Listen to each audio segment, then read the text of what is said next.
Someone asked if it is attention that blocks out awareness.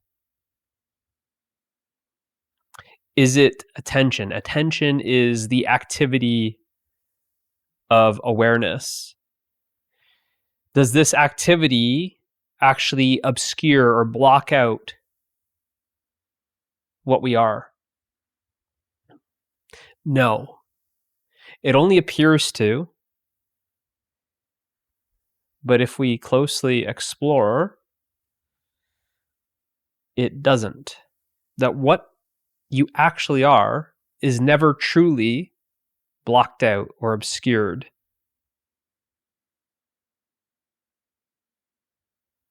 So let's look at this more clearly. That attention is an activity. And the attention can zoom in, zoom out. It can narrow, it can widen, it can contract, it can relax. So all of this, as you are listening, this duality talk, this polarity, these opposites, this is an activity. And what you are is beyond this activity, this duality, these polar opposites. It's you that's experiencing attention contract, narrow, focus. It's you that's also experiencing attention widen, relax, soften. So it only seems to obscure what you are.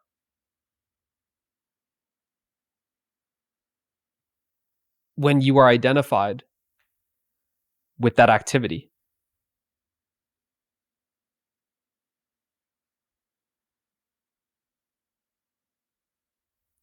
Another way to look at it, that's a pretty good like comparison, or I guess you can draw like the parallels to, is attention functions very much like a camera lens. So you can zoom in, you can zoom out. When it's zoomed in, it's bringing something into focus. There's a focus on something. Let's say you've got this really long lens, professional lens. You can zoom in. So because you're zooming in, you create this apparent exclusion of everything else. In photography, this effect is called bokeh. And that's that really blurry look where the model or the subject of the picture, so the main focal point, could be an animal, could be a model, a person. We want to really make them stand out. So they become the focal point of the picture. So what's happening around to the rest of the environment, it's blurred out. So there's this, what's called this bokeh. The background is kind of blown out. It's there, but it's not sharp. The model is sharp. The model is sharp, and it creates this almost a separation, like you've separated the model from the background. the model seems to pop because the model is brought into focus and the background is all blurry. But the background is still there. It's just this soft focus. It's when you can't really tell what is there. So attention functions the exact same way. The same way you can really focus. I can really focus on the tip of this microphone. I can really focus on my hands. I can focus on my hands. So the attention is focusing on this hand, and the background is blurred. The hand is sharp and everything else is soft. It's blurry. It's the bokeh effect. So it only seems to exclude everything else. You can't truly exclude it. But the attention seems to exclude it. It seems to separate the model from the background through this effect of making one thing sharp, one object sharp, and the others or the rest, everything else, soft. One object is brought into focus and everything else is defocused. So like that, that's what attention does when it is focused on one thing. So it could be one thought, one smell, one sight, anything, one thing, if it's brought into focus. So in a way, that's what's happening, that everything else is still, it's still is, but it's just blurred. In a way, it's this kind of soft focus, just like the background in that image. Beautiful model is in the spotlight. And there appears to be separation from the rest of the image. But really, it's not true separation because that model is just as much part of that image as everything else. The image is actually whole. The model is truly not separate from the environment. There only appears to be a sense of separation because of the amount of focus put onto one object and therefore create the amount of defocus as a result for everything else. Now, without that focus, using the same lens, if it's not focused, there's no zooming in that's happening. It's just, it's whole. It's indivisible. There's not one thing that's more important. There's not one thing that's popping out more than anything else. There's not one object that's sharper than the rest, that's really drawing the eye. So in this way, this is attention when it's undifferentiated. It's just like a wide open. It's wide open. Everything is here, undifferentiated. One thing is not getting extra focus, extra importance.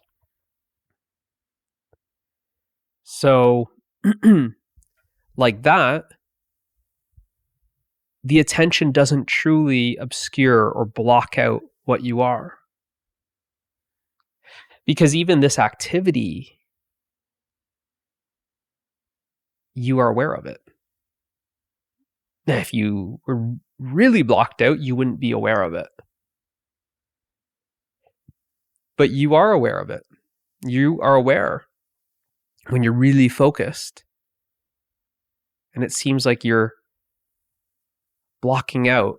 See, I'm using that word. It seems like you are blocking out all the other sounds, all the other distractions. This kind of this focus. When I used to go to university, I actually enjoyed going to like coffee shops and studying. And I know some people, how can you focus with all that noise? But there can be extreme concentration and focus on one thing, your book, in the midst of all of that noise. And it seems like that's just white noise. It's just kind of like a hum. Sometimes it's not even there. And you can experience being in the midst of a coffee shop around this loud noise and everyone chattering, telling stories, and buzz of the machines, and all of that environmental activity.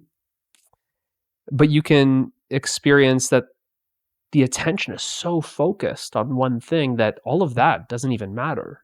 It doesn't create any distraction because it's so blurred. That bokeh effect, it's so soft. Those noises aren't a problem when they're softened. Soften them a lot, and it's like they're not even there. It's the same thing when the camera lens, the really photographers would say this lens is very sharp.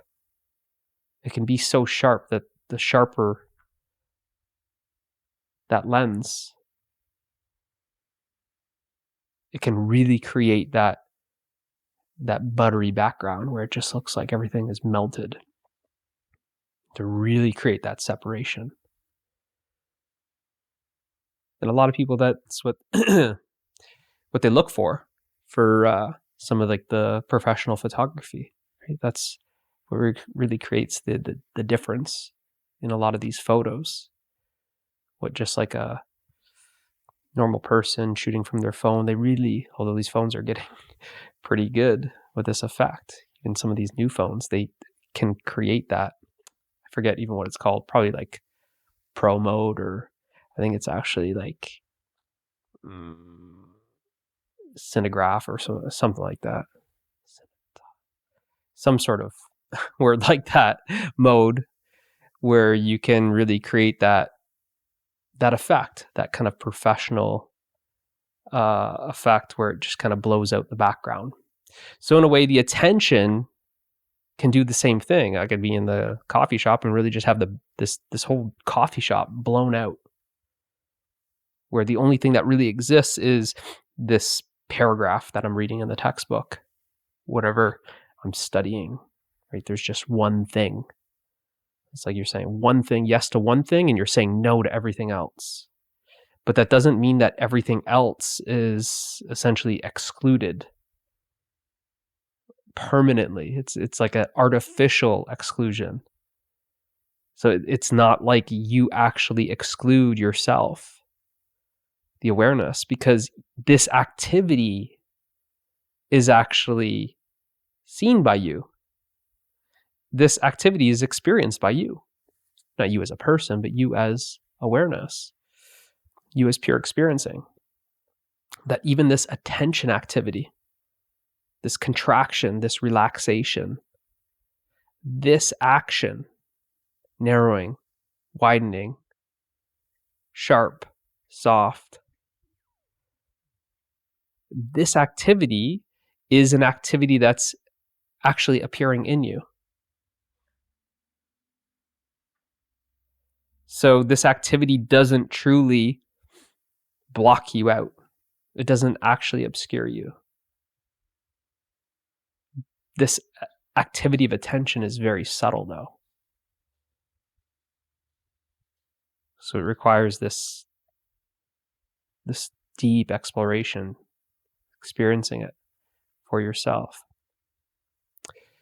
But actually, when you are aware of this activity of attention, it's actually very enjoyable. It's actually very enjoyable. That actually, when I'm just walking, I love it. It's it's so enjoyable to just experience this kind of the zooming in, zooming out, zooming in, and it's just happening, right? It's just happening and just walking. You just notice someone's beautiful garden, and it would be like a camera lens, like this lens. It's as if the body is a camera, right? And this is the seeing is the lens, and it's just noticing. There's this effortless awareness, but it's as if there's something on this walk, like someone's beautiful garden, that then wants more attention. The attention is then given to it. So it's like zooming in on it. And then everything else, the rest of the walk and like the other homes and the other, other things that are just around, that's just kind of in soft focus. It's this bokeh effect. So then that just pops. That's just popping. That one flower, that one tree, the details on the home, something, an animal, squirrel, bunny, that's just popping. It's so vivid. That attention is so sharp that is just popping out, and everything else is just, it's this buttery background. And then you experience the focus, the constricting, the narrowing, and then you also you also experience the relaxation. And it goes to now just everything is back to, it zooms out. And there's just walking. And it's this wide open attention. And you see it zoom in on something, zoom out, zoom in on this, zoom out. And this is all just happening during the walk. But this zooming in, zooming out on specific objects and the object that is walking is all being experienced within the subject. And even that, this is not even speaking about it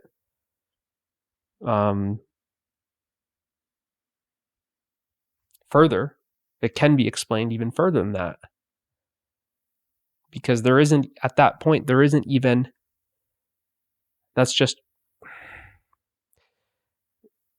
kind of like dialing into this experience of what we're explaining in the video, this attention activity. But that's still creating this kind of separation of subject and object. But really, there is no objects. It's just pure subjectivity. That's just even this thought of objects. It's not, because when that's happening, I just have to explain it like this because of words. But when that's happening, that zooming in, you're not zooming it in, calling it a flower. You're not zooming in and thinking of it as an object. It's just, that's why I said it's like enjoying. You're enjoying this activity. It's the subject that's enjoying its own activity. This activity is just the activity of it experiencing itself as objects. It's the subject that's enjoying its own activity of experiencing itself objectively. Because the subject can be experiencing itself subjectively, which is just no thing, aware of no thing. So that is pure subjectivity. But when it comes to this manifestation, we call daily life, it's actually the subject experiencing itself as the subject as the appearance of objects. So in that example, you're not experiencing a flower. You're experiencing yourself. You're not experiencing the design of a brick of the home, someone's beautiful front door. You are experiencing yourself. So it's like looking at yourself everywhere you go. but not yourself as a person. It's not like you're seeing a bunch of Mitches. I'm not seeing myself as you're experiencing yourself as it's love that's seeing itself. And love sees itself as beauty. So there's just beauty.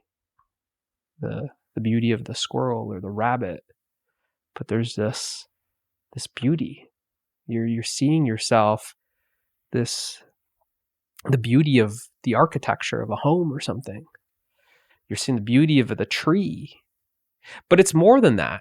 It's more than that. It's hard. You can't explain this in words. It's so limited because you can't just talk about beauty without mentioning intelligence.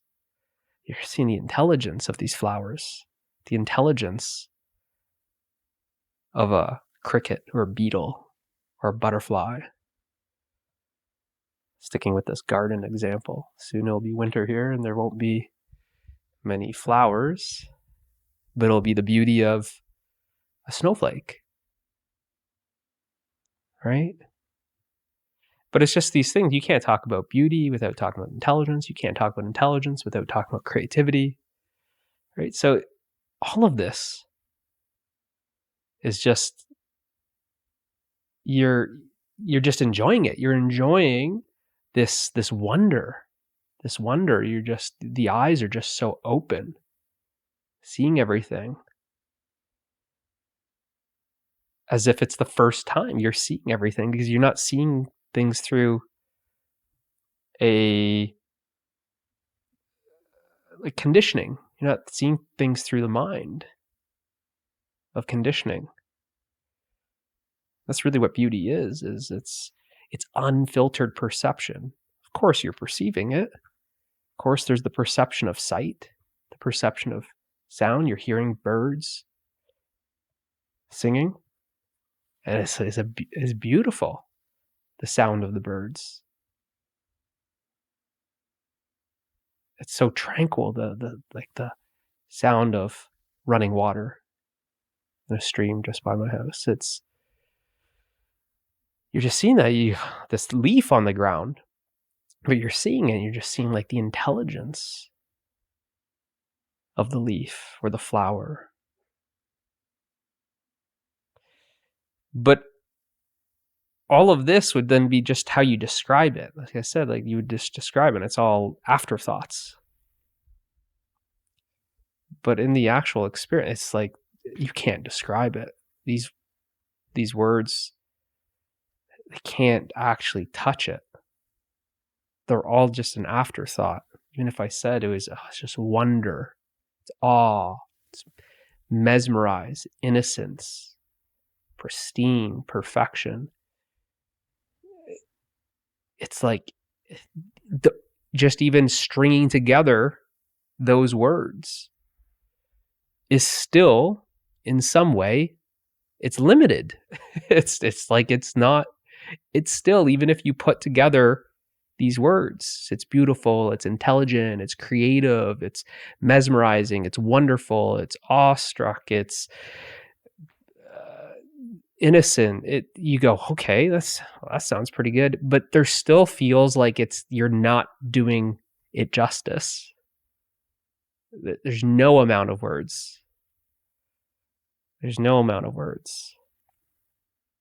It's one of those things that can only be experienced. And in that way, it's not even like an experience that you have. It's that it's always here, so that you're always experiencing it. And what you're experiencing is yourself. And it's this experiencing of yourself. It's alive. That's why you can't like recall some past, yesterday when I walked and it doesn't have that aliveness to it. It's a memory. Why would you talk about something in the past when it's right here? It's right here. That's the difference of when people talk about like, oh, I had an experience and it was this and it's that. You ask them, is it still here? I mean, no, I'm just trying to get back to there. That's what I'm chasing now, is that it's right here. It's this. Right? So I don't know, where did we go here with the attention? So the attention was a detour. The attention doesn't truly block out. The attention is an activity. The activity is the activity of you, of what you are. That the activity is an expression of what you are, but that activity cannot exclude what you are. It can't cut you out of it, can't block you, can't limit you.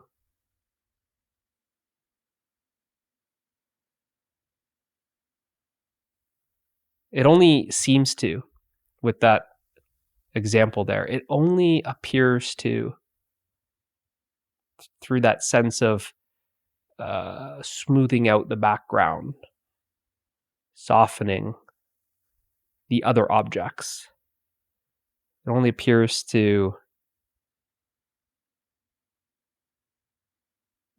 conceal our true nature. But the reality is our true nature is ever present. It's right here. It's what's experiencing. But when there's just this focus on one object or a object, then it's really easy to be only experiencing that and feel like that's it, just this one thing. Or this one thing is the highlight, the show. Sorry, the star of the show in the spotlight. But when the attention is relaxing, it's relaxing, and then it's more is included. More is included. Include more, include more, include more, until everything is included. And in that way, it's losing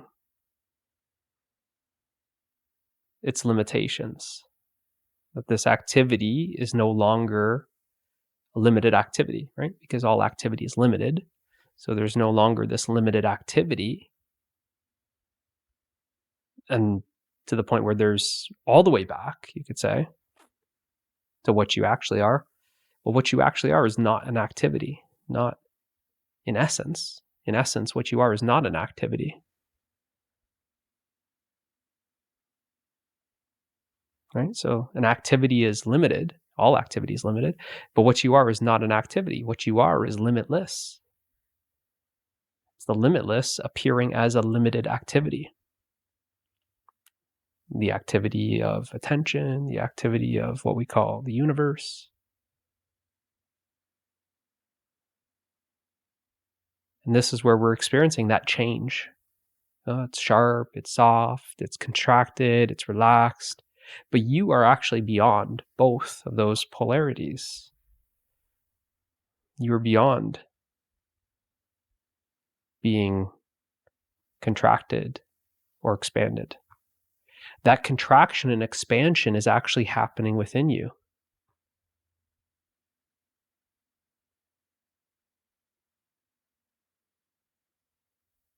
That change is actually happening within you. That's why you are aware of it. You're aware of it because you are beyond it. That even that activity is appearing to you. And what you are is not changing. What you are is neither expanding or contracting. That's where even this talk of expanding your consciousness, what you actually are is not expanding.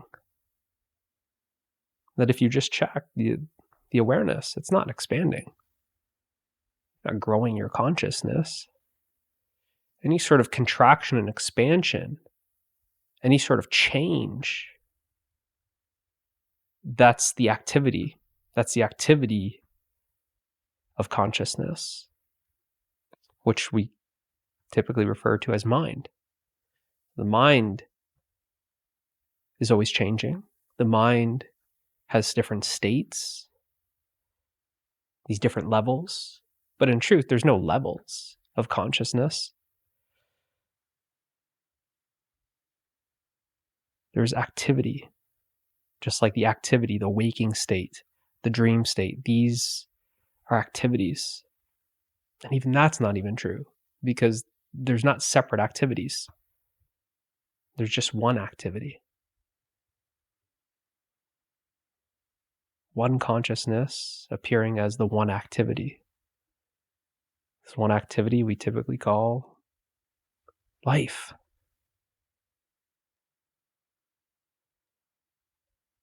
And that's what you are.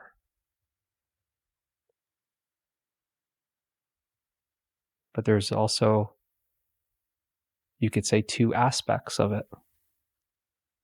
Life at rest, and then the life that is active, which you are experiencing. Neither needs to be excluded. With realizing your essence, then you realize that you are life. And you are resting as life and experiencing what you are totally. So hopefully this helps. See you in the next one.